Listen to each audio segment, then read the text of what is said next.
guys, welcome to my channel Elite Wrestling World. My name is GhostSaad.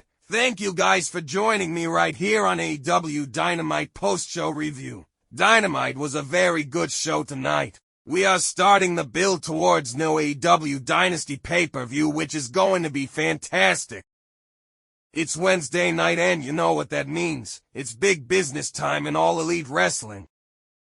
The show opens with a Renee voiceover on footage of Boston. Cut to her in the loading bay as a car rolls up and the door opens and we cut away. We waste no time getting to it and Mercedes makes her entrance. She gets in the ring to Thunder's CEO chants. She says she's home and she gets welcome home chants and launches into the usual thank you stuff. And says wrestling saved her life and gave her hope and she's followed her dreams and become the first ever woman to main event a pay-per-view in this very building. When she was 13, she dropped out of school to take care of her brother, and at 18 and only 90 pounds, she went to chaotic wrestling to begin her dream. She talks about wanting to fight everybody in the locker room and her unfinished business with Willow, but for now, Mercedes is all elite. She thanks Tony Khan for the tweet and tells everyone to say hello to your new CEO.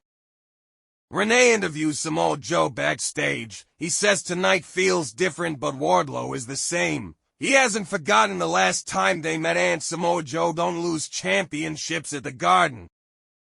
We get an Undisputed Kingdom video package where Adam Cole tells a fairy tale about a man named Wardlow who was locked away by an evil man and he got them, he slayed the beast and won the gold. The end. We start the wrestling action with the AEW World Championship, Wardlow taking him to the floor, bouncing in between barricade and apron, around the way and into the barricade in front of the commentary desk. Mr. Mayhem tears up a "Joe's gonna kill you" sign. Samoa firing jabs back, cut off, but he lays Wardlow out with a big back elbow. Wardlow knocks him down as we go to break, back from commercial. Wardlow with a diving shoulder block. Samoa off the ropes, big boot and a senton, fighting in the corner. Diving knee takes Joe out, so close. Mounted punches, Wardlow counters with a powerbomb, no good. Joe with the Coquina clutch. The hooks are in and he falls back. Wardlow flagging. Referee Paul Turner calls IT and IT's over. Samoa Joe wins by referee stoppage with the clutch, retaining the AEW World Championship. Post-match, Swerve comes storming down with Prince Nana in tow, but Joe simply leaves the ring and walks away with a smile on his face.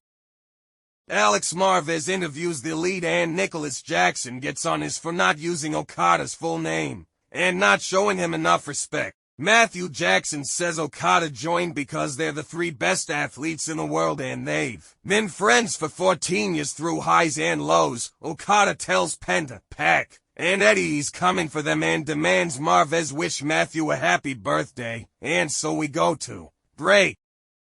Next up is the trios match between the Death Triangle and Elite, Okada and Kingston to start. Both men seemingly fired up and ready to go. Okada steps up. Pac tags in, Nicholas and Penta legal. Jackson with a quick ace crusher. Zero returns a dropkick, boot up in the corner. Back body drop into a super kick. Fireman's carry for a tossing Death Valley driver. Okada ducks under the back fist and snaps off a DDT. Pac slingshots in. Matthew cuts him off with a wheelbarrow face buster and Penta gets a flip pile driver only for Nicholas to blast him with a low super kick. Okada takes advantage.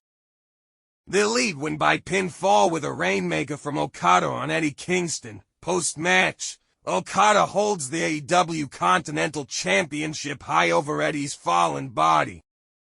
Back from break, we get a video package for Adam Copeland vs. Christian Cage next week. Tony introduces Will Ospreay for an interview in the ring. Ospreay says he was asked what he wanted to do today, and I want to talk to the beautiful people of Boston before talking about how he wanted to pattern his career after Bryan Danielson. After his match with Kenny Omega, everyone was talking about one move, the Tiger Driver 91, where he drops you on your head with no regard for your body, and the most violent man on TV asked if it was worth it. Speaking as a guy in the match with blood down his head, he can say yes, it was worth it. Restore the feeling. He is the feeling. This match is about reminding people about what AEW is. Pit the best in the world against the best of the 21st century, and only one man walks out the winner. He is Will Ospreay, and he's on another level. Deonna Purrazzo cuts a promo saying she's gonna find a partner and team against Toni Storm and Mariah May. Next up, Darby Allin versus Jay White. Collar and elbow, Allin backed into the corner. A little back and forth, Darby off the top with a senton to the outside. Following it up with a suicide dive, Switchblade suplexes him into a steel chair, back from break. White with a shoulder block, Last Supper, off the ropes, springboard coffin drop. Reversed into a German suplex, Darby chucked to the floor. Referee Bryce counting, but he gets back in at 9. Jay is ready for him. Jay White wins by pinfall with Blade Runner. Post-match, White offers a handshake before turning it into finger guns, and the boys light on Darby and beat him down. The Acclaimed are here, and all is not well in the house of the Bang Bang Scissor Gang. The Acclaimed help Darby out of the ring while Billy Gunn tells White off and takes the bat from him. Daddy turns around and Switchblade grabs the chair and wallops him. Acclaimed run back, but the boys beat them down. Anthony goes down to a belt shot and one for Max Caster as well. Bullet Club grab Darby Allin again and smash his knee with the bat and the chair to send us to break. Chris Jericho and Hook defeated Gates of Agony in a very good tag team match. Renee interviews Kyle O'Reilly. He talks about his recovery and how he couldn't pick up his daughter, and those were the darkest days of his life, but he's got his sights set on a guy he thinks can bring out the best in him. And he calls Brian Keith out for a match on Collision. Roderick Strong and the Kingdom roll up, and Roddy says he respects and loves Kyle and he wants to do it on his own. He can do it on his own. Backstage, Renee interviews Jericho and Hook. Jericho says Gates of Agony are no joke, and Hook showed that he's a future world champion, but he needs to stand in the ring across from him now. So next week in Toronto, they're going to have a match against each other. It's main event time on Dynamite. Mercedes rolls up on Riho backstage to wish her luck. Willow blocks a series of arm drags and shoulder blocks her down. Willow knocks her out of the ring with a pounce, but Riho ducks a cannonball sent into the floor. Trading quick covers, Willow gets the Dr. Bomb. IT's over. Willow wins by pinfall with the Dr. Bomb. Post-match, Willow and Riho embrace. The lights go down. Julia Hart is in the ramp and Sky Blue attacks Willow from behind. Mercedes Moné makes the save. She drops Sky with ease and squares up W. T Hart and clobbers her with a kick. Willow raises Mercedes' hand. That's the show, folks.